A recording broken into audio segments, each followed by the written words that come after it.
నా తోటి మహిష్మతి ప్రజలందరికీ శుభాకాంక్షలు. మన రాజ్యంలో పంటలు ఎలా పండుతున్నాయి? వ్యాపారాలు బాగా జరుగుతున్నాయా? రాజమాత దేవసేన ఆధ్వర్యంలో మహేంద్ర బాహుబలి పాలన ఎలా ఉంది?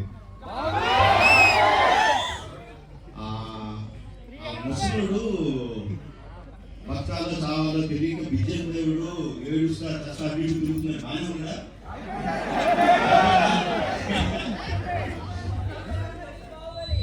ఎంత ప్రేమ చూపించారండి మీరు మా మీద, బాహుబలి మీద. 10 సంవత్సరాలు అయినా కూడా ఎక్కడ మీ ప్రేమ తగ్గలేదు, మీ అభిమానం తగ్గలేదు.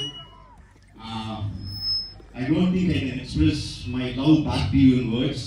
Thank you very much.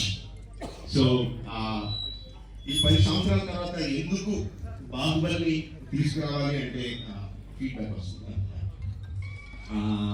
It's just your love. You continuously kept asking, ఏంటి బాహుబలి ఏం జరుగుతుంది, మానిష్మతి ఏం జరుగుతుంది, కంటిన్యూస్ అడుగుతా ఉన్నారు. That's why we thought we should bring it back. But ఎలా తీసుకురావడం, just release గా చేసేయడం, we should do something better than that. And we came out this idea of bringing both the films together as epic. మీరు 10 సంవత్సరాలుగా మీరు whistles కొట్టి, claps కొట్టి, emotional feel అయ్యి, కన్నీళ్ళు పెట్టి, ఆనందపడి చేసిన సీన్స్ అన్ని ఉంచారు అనుకుంటున్నాను. Please watch it, give me your feedback and keep giving us your love. Thank you very much.